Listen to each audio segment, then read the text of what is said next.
પાલનપુરના બારડપુરા વિસ્તારમાં સોના ચાંદીની દાગીનાની દુકાન ધરાવતા વેપારી પ્રયેશ હેમાંગકુમાર સોની રહે સુકનપારપરા રોડવાળા પર ગત તારીખ 19 જૂનની રાત્રે તેના મિત્ર શક્તિનગરમાં રહેતા રાજ દવે ફોન કરીને ડેરી રોડ પર આદર્શ સ્કૂલ પાસે મળવા બોલાવ્યા બાદ તેની વાતો કરવા મેદાનમાં લઈ ગયો હતો, જ્યાં વેપારીની નાઇટીમાં એક પડીકી મૂકતા વેપારીએ આ પડીકી જોવા જતા તેના મિત્ર રાજ દવે પડીકી પડાવી લીધી હતી. દરમિયાન ત્યાં આવી ચડેલ એક અજાણ્યા ઈસમે પોતે પોલીસ હોવાની ઓળખ આપી તમે નશો કરો છો અને નશાકારક પદાર્થ રાખો છો તેમ કહીને માર મારી તેમજ વિડીયો ઉતારી એનડીપીએસના ગુનામાં ફસાવી દેવાની ધમકી આપીને પટાવત પેટે 2.5 લાખ રૂપિયાની માંગણી કર્યા બાદ 1.5 લાખમાં સોદો નક્કી કર્યા બાદ તબક્કાવાર વેપારી પાસેથી પોલીસની ઓળખ આપનાર તેમજ રાજ દવે અને હર્ષ વસવાણી બંને રહે શક્તિનગર ડીપી પાસે પાલનપુર વાળાએ રોકડ તેમજ ઓનલાઈન 57,000 બળજબરીપૂર્વક પડાવી લીધા હતા. બાદમાં વેપારીને તેની પાસેથી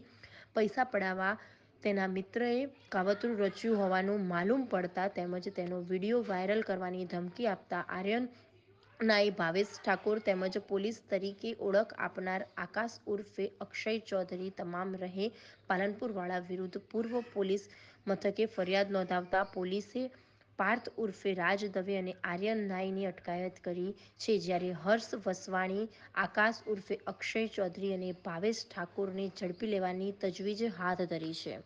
એમાં એવો બનાવ ધ્યાન પર આવેલો છે કે પ્રેયેશ સોની નામનો એક છોકરો હતો. એની મહિના પહેલાં 20 દિવસ પહેલાં એની દોસ્તી થયેલી હતી બે છોકરાઓ સાથે.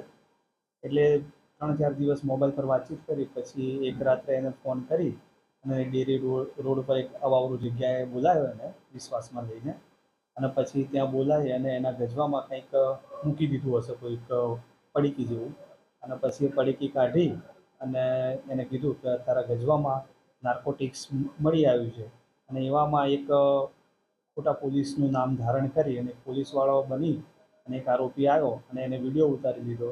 અને વિડીયો વાયરલ નહીં કરવા અને પોલીસને નહીં બોલાવવા અને પોલીસમાં કેસ નહીં કરવા, ખોટી રીતે પોલીસના કેસમાં સંડોવાઈ નહીં દેવા માટે એની પાસે 2 થી 2.5 લાખ રૂપિયાની માંગણી કરી.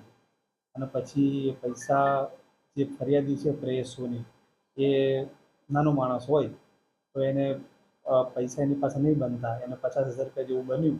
એ 50,000 રૂપિયા એને ગૂગલ પે મારફતે જે તે આરોપીને ચૂકવેલા હતા. આમાં એ પછી પણ આ લોકોની માંગણી સતત ચાલુ રહેલી અને એમાં સમાધાન કરાવવા માટે જે 5 આરોપીઓ હતા એકબીજા સાથે મળેલા જ હતા અને એકબીજાના સમાધાનના બહાને બીજા બી પૈસા પડાવવાનો એ લોકોનો ટાર્ગેટ હતો. અને બીજા પણ 17,000 રૂપિયા પડાવ્યા અને હજી પણ એમની ધાક ધમકીઓ વાયરલ કરવાની અને બીજા પૈસા પડાવવાની પ્રવૃત્તિ ચાલુ જ હતી. આરોપી કોઈ પકડાયા? 2 આરોપીને હમણાં આપણે રાઉન્ડ ઓફ કર્યા છે. એ ગુનામાં જે મુખ્ય 2 આરોપી છે એમાં રાઉન્ડ ઓફ કર્યા છે.